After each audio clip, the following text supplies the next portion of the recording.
السلام علیکم، بسم اللہ الرحمن الرحیم۔ نہاتے وقت آم کھاؤ تو گھٹنوں کا درد ختم ہو جاتا ہے۔ آم گرم کر کے کھایا جائے تو کمر کا درد ختم ہو جاتا ہے۔ آم کو دہی کے ساتھ کھاؤ تو قبض فوراً ہی کھل جاتی ہے۔ آم کو دہی کے ساتھ کھاؤ تو بال گرنا رک جاتے ہیں۔ نہار منہ آم کھائے جائیں تو بدن کا درد ختم ہو جاتا ہے۔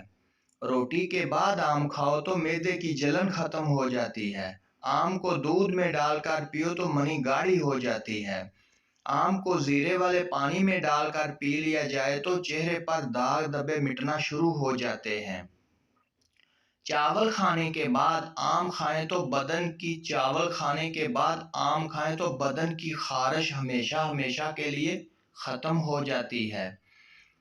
دہی والی لسی پی کر اوپر سے آم کھا لیے جائیں تو سخت پخانہ نرم آنا شروع ہو جاتا ہے۔ پیشاب پیلا زرد آ رہا ہو تو شان خدا آم کھا لو، جو سرخ رنگ کا ہوتا ہے پیشاب سفید جیسا آئے گا۔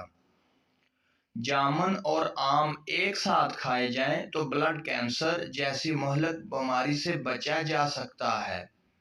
آم کھا کر اوپر سے پانی پینا ایسے ہے جیسے زہر کھانا، لہذا آم کھانے کے بعد پانی نہیں پینا چاہیے۔ موشن لگے ہوں تو 3 آم کھا لو، موشن رک جائیں گے۔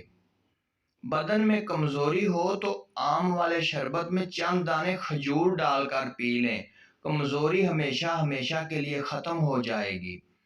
رات کو سونے سے قبل آم کھا لو تو بار پیشاب کی حاجت نہیں ہوگی۔ اگر آپ کو ویڈیو اچھی لگے تو پلیز چینل کو ضرور سبسکرائب کر دیجیے۔ Thank you.